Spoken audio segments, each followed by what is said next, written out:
The Eastern European nation of Ukraine has featured in much of the coverage of the U.S. House impeachment probe. At home, Ukraine is consumed with its war against Russia. They've been fighting for control of Ukraine's eastern flank. It's the biggest challenge for newly elected President Volodymyr Zelensky, a former comedian. Nick Schifrin talks to a journalist on the front lines, but first looks at the situation on the ground. Ukraine is the only country in Europe at war. For the last 5 years, Ukrainian soldiers have faced off against Russian-backed separatists. They have fought in farmland and in muddy trenches that are throwbacks to wars of 100 years ago. 13,000 people have been killed, their loved ones still mourning. Millions have fled their homes, families separated across the front lines in what's known as the Donbass in Ukraine's east along the Russian border. But now, Ukrainian soldiers are showing their weapons to international inspectors, then pulling back from one and possibly two spots along the front lines.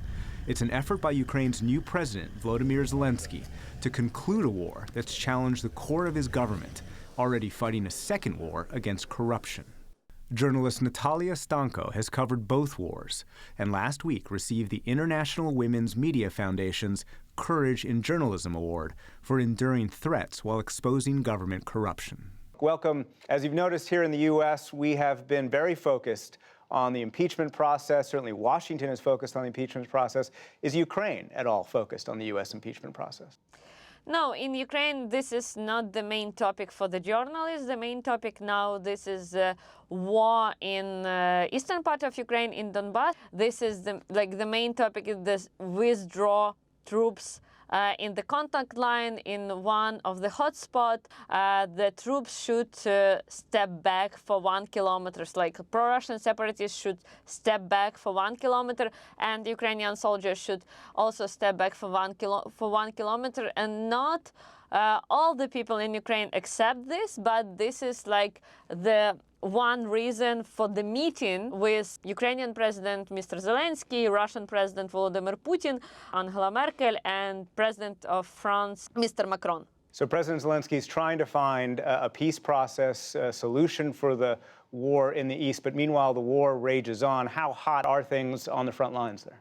This is like hot conflict. This is not frozen conflict, of course.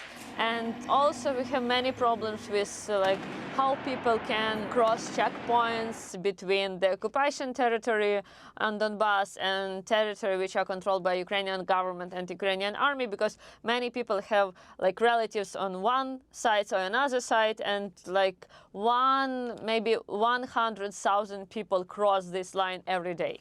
The Ukrainian government's not only, of course, dealing with the war in the east, but also a war on corruption. How endemic is corruption in Ukraine?